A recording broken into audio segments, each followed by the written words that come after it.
안녕하세요.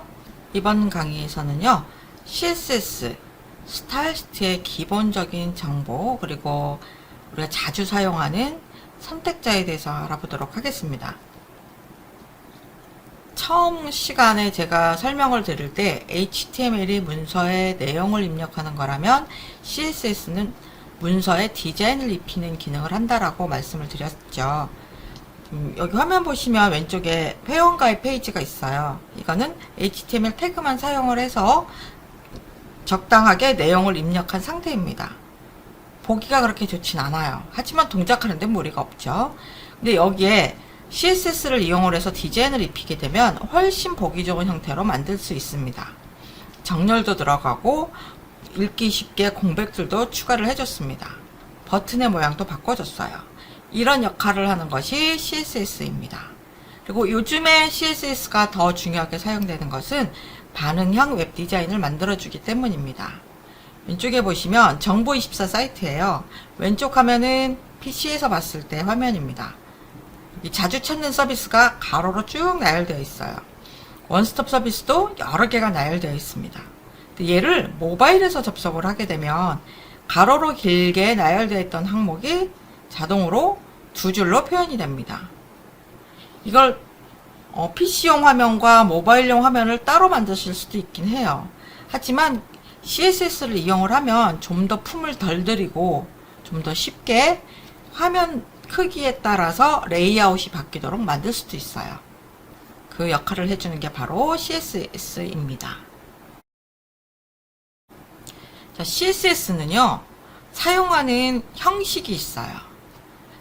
맨 앞에 오는 거를 선택자라고 하고 중괄호로 묶은 다음에 그 안에 내가 적용할 스타일 규칙들을 적게 됩니다. 예를 들어서 아래에 있는 코드를 보면은요, 선택자가 P입니다. 이게 무슨 뜻이냐면 P 태그를 사용하는 요소들 뭐였었죠? 텍스트 단락이에요. 텍스트 단락은 다 이 중괄호 안에 있는 속성들을, 스타일들을 적용해줘 라는 뜻입니다. 뭐 텍스트 얼라인이나 컬러 같은 속성을 우리는 아직 공부를 안 했지만 이 규칙들을 다 똑같이 텍스트 단락에 적용하고 싶을 때 P라는 선택자를 사용을 하게 됩니다. 지금 보시면 이 선택자 안에 스타일 규칙이 두 줄로 작성이 되어 있어요. 이렇게 두 줄로 작성을 하실 수도 있고 오른쪽에 보시는 것처럼 한 줄로 작성을 할 수도 있습니다. 이게 세미콜론으로 구별이 되기 때문에 웹 브라우저는 똑같이 인식을 합니다. 왼쪽같이 여러 줄을 표시하는 건 사용자, 개발자가 읽기 쉽게 작성을 하는 거고요. 오른쪽은 최대한 코드의 크기를 줄일 수 있게 경량화시키는 방법입니다. 이 스타일은요, 크게 브라우저 기본 스타일과 사용자가 직접 만드는 스타일이 있습니다. 브라우저 기본 스타일이라는 것은 브라우저에서 미리 만들어져 있는 스타일이에요. 예를 들어서 이렇게 H1과 P를 사용한 내용이 있다고 해볼게요. H1은 뭐였었죠? 제목을 나타내고 P는 텍스트 단락을 나타냅니다. 얘를 브라우저로 확인을 하면 H1은 제목이라서 좀 더 굵고 크게 표시되고요. P는 일반적인 본문 형태로 표시가 됩니다. 제목을 굵고 크게 표시해줘. H1은 이 정도로 표시하고 H2는 이 정도로 표시해줘 라고 하는 게 웹 브라우저에서 만들어 놓은 기본 스타일이에요. 이 기본 스타일을 우리가 원하는 형태로 바꿔서 사용할 수 있다는 것이죠. 사용자가 만들 수 있는 스타일은요, 인라인 스타일과 내부 스타일 시트, 외부 스타일 시트가 있습니다. 인라인 스타일이라는 거는 이런 선택자와 스타일 규칙 이런 걸 이용하지 않고 태그에다 직접 스타일 속성을 이용을 해서 넣어주는 거예요.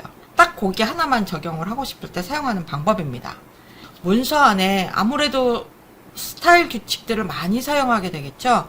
그 스타일 규칙만 묶어서 한 군데 모아놓은 것을 스타일 시트라고 하고, 스타일 시트가 문서 안에 들어있으면 내부 스타일 시트라고 합니다. 그리고 스타일 규칙 묶어놓은 스타일 시트가 별도의 파일로 저장이 되어 있으면 그것을 외부 스타일 시트라고 얘기를 해요. 인라인 스타일과 내부 스타일 시트, 외부 스타일 시트 만드는 거는 조금 이따가 보여드리도록 하겠습니다. 자주 사용하는 기본적인 선택자 몇 개만 먼저 말씀을 드릴게요. 유니버셜 셀렉터, 전체 선택자라는 것입니다. 전체 선택자는요, 웹문서 전체에 다 적용이 돼요. 이 전체 선택자에서 사용하는 기호는 에스테리스크, 별표입니다. 그리고 별표 옆에 중괄호 안에 스타일 규칙을 넣으시면 돼요. 그리고 타입 선택자라는 게 있어요. 타입 선택자는 특정한 태그를 사용한 부분에 모두 한꺼번에 적용하는 스타일입니다. 예를 들어서 P라는 선택자를 사용한다. 이게 무슨 뜻이냐면 P 태그를 사용한 것은 모두 다 이탈릭체로 바꿔 표시하라는 얘기예요. 이 문서에는 P 태그를 사용한 텍스트 단락이 3개 있습니다. 그럼 이 3개의 단락을 모두 이탈릭체로 표시하게 돼요. 태그를 기준으로 해서 스타일을 지정하는 것을 타입 선택자라고 하고, 선택자는 그 태그 이름을 써주시면 돼요. 그럼 클래스 선택자와 아이디 선택자가 있습니다. 클래스 선택자와 아이디 선택자는요, 특정한 부분에만 내가 스타일 규칙을 넣고 싶을 때 사용하는 선택자예요. 클래스와 아이디가 같은 기능을 하죠. 그리고 클래스 같은 경우에는 이 선택자 이름을 지정을 할 때 마침표를 사용을 합니다. 마침표 뒤에 액센트라고 이름을 붙이면 액센트라는 클래스 스타일을 만들 수가 있어요. 얘는 뭐 테두리는 이렇게 하고 여백은 이렇게 하고라고 스타일 규칙을 넣었습니다. 그래서 이 액센트라고 하는 클래스 스타일을 만들면 얘를 적용을 할 때는요, 클래스 이퀄 액센트라고 지정을 해주시면 돼요. 이 클래스 스타일은 문서 안에서 여러 번 사용할 수 있습니다. 반면에 아이디 선택자는 아이디 스타일을 만드는데 얘도 특정 부분에만 적용하는 거 맞고요. 아이디 선택자를 지정을 할 때는 마침표가 아니라 파운드, 샵 기호를 사용을 합니다. 제가 샵 컨테이너 그랬어요. 그러면 얘는 아이디 선택자를 지정을 한 것이죠. 컨테이너라는 선택자를 사용을 할 건데 얘는 이렇게 이런 규칙을 지정을 해줘. 그러면 이 컨테이너라는 스타일을 만들어 놓고 나서 얘를 적용을 하고 싶을 때는 적용하고 싶은 대상에다가 아이디라는 속성을 씁니다. 그래서 얘를 아이디 선택자라고 얘기를 하는 거예요. 자, 예를 한번 들어보도록 할게요. 사용자가 만드는 스타일에는 이제 인라인 스타일과 내부 스타일 시트와 외부 스타일 시트가 있다고 말씀을 드렸죠. 인라인 스타일이라는 것은 딱 원하는 그 부분에다가 스타일 규칙을 지정을 해주는 거거든요.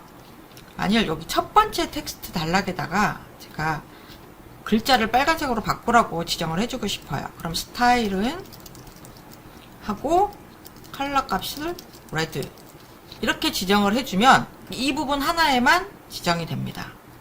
오른쪽 클릭해서 한번 볼게요. 이렇게 빨간색으로 첫 번째 단락이 바뀌는 걸 볼 수가 있습니다. 이 인라인 스타일을 사용을 하면 즉각적으로 이제 적용이 되지만 만일 나중에 이 스타일을 수정해야 될 경우가 있다면 코드를 다 뒤져봐야 돼요. 지금은 간단한 코드지만 실제로 웹사이트 코드는 엄청 길거든요. 그걸 일일이 다 뒤져서 수정해야 된다라는 아주 힘든 일이 있죠. 그래서 인라인 스타일은 자주 사용하진 않습니다. 하지만 한 곳에만 적용을 하고 싶을 때는 이렇게 인라인 스타일을 쓸 수가 있어요. 그럼 내부 스타일 시트는 뭐냐? 이 문서 안에서 쓰는 스타일 규칙을 다 모아놓는 거예요. 내부 스타일 시트를 작성을 할 때는 이 닫는 헤드 태그 직전에다가 스타일이라는 태그를 사용해 줍니다. 요 안에 여러 가지 스타일 규칙들을 넣게 되는 거예요.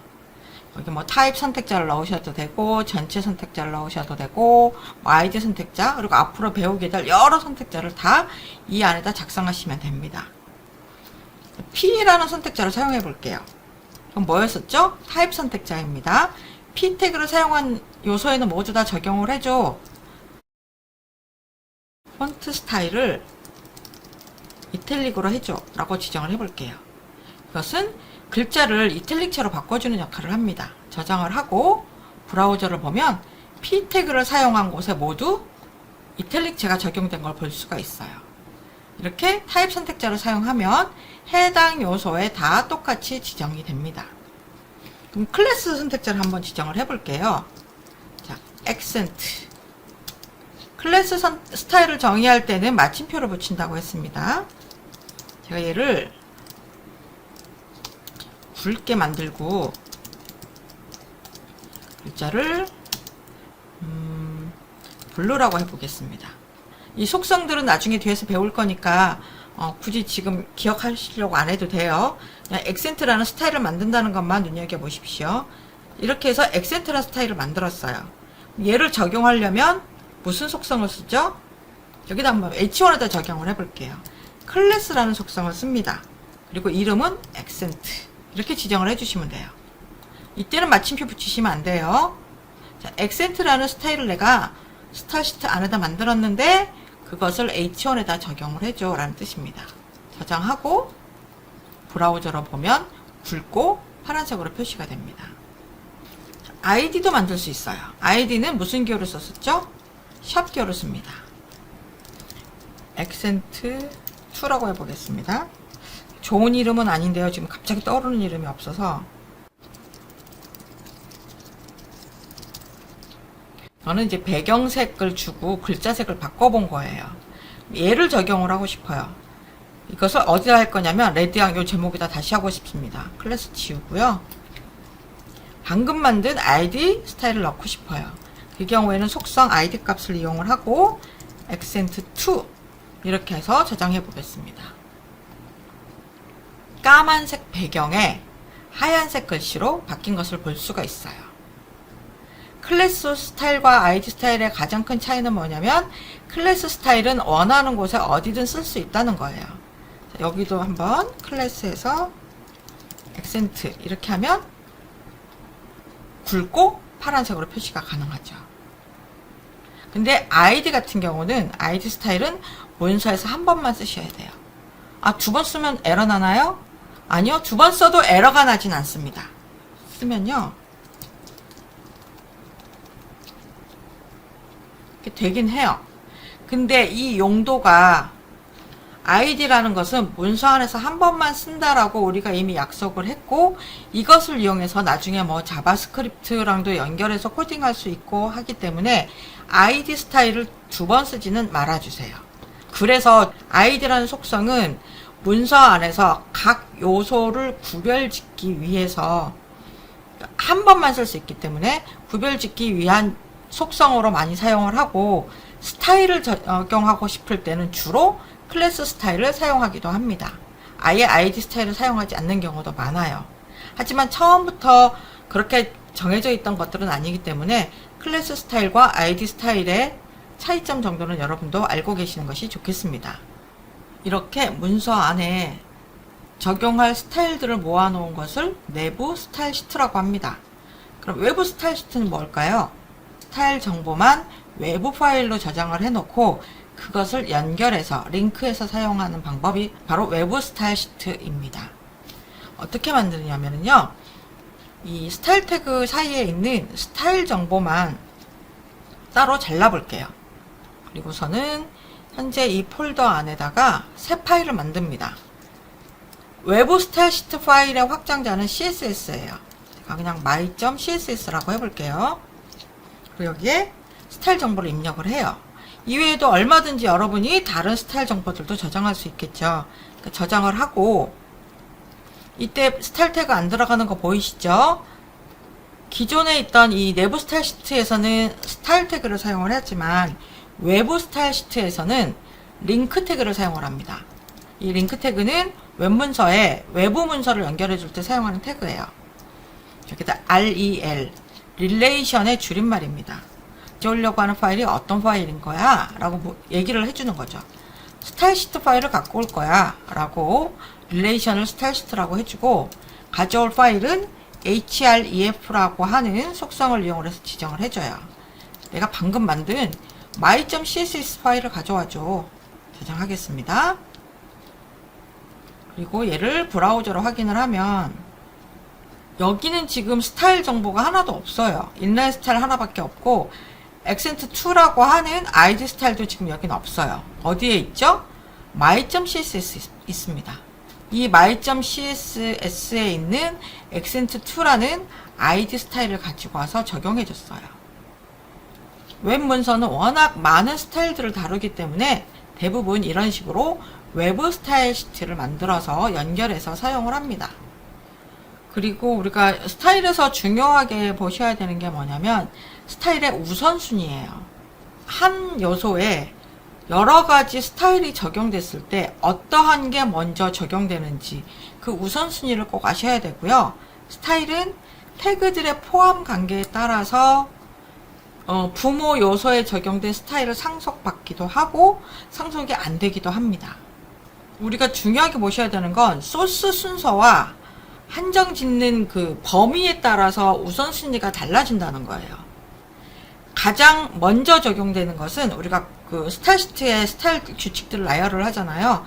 거기서 느낌표 임포턴트라고 붙이면 어떠한 스타일보다 우선 적용이 됩니다. 얘는 어떤 일이 있어도 적용돼야 되는 스타일이야. 이랬을 경우에는 느낌표하고 임포턴트라고 붙여주시면 되는데 되도록 사용하지 않는 것을 권장합니다. 다른 스타일들을 다 눌러버리거든요. 그리고 그 다음에는 인라인 스타일이 적용이 됩니다. 아까 스타일 속성 이용해서 만들었었죠. 특정한 태그 하나에만 딱 적용되는 스타일이기 때문에 걔가 적용이 되고요. 그 다음에 적용되는 건 아이디 스타일입니다. 클래스 스타일은 문서에 여러 군데 적용이 될 수 있지만 아이디는 딱 한 번만 적용된다 그랬어요. 범위가 좁을수록 더 빨리 적용된다라고 생각하시면 돼요. 그래서 아이디가 클래스 스타일보다 우선합니다. 그리고 타입 스타일이 가장 우선순위가 떨어지죠. 클래스는 특정한 요소를 지정을 해서 스타일을 적용하지만 타입은 그 태그를 사용한 요소 전부 다 훨씬 더 넓은 범위에 적용되기 때문에 그 적용되는 범위에 따라서 이런 식으로 우선순위가 결정이 돼요. 여기 P라는 스타일에다가 컬러를 하나는 블루라고 해보고요. P라는 걸 또 지정을 했어요. 이렇게 적용을 했습니다. 그랬을 경우에 여기에 있는 P들이 여기가 또 헷갈리니까 지워볼게요. 여기 있는 이 P 텍스트 단락에 어떤 색상이 적용될까요? 이 경우에는 똑같은 선택자를 사용하고 있다라면 나중에 작성한 코드가 우선순위를 갖습니다. 브라우저로 볼게요. 네, 이렇게 다 빨간색으로 바뀐 거 보이시죠?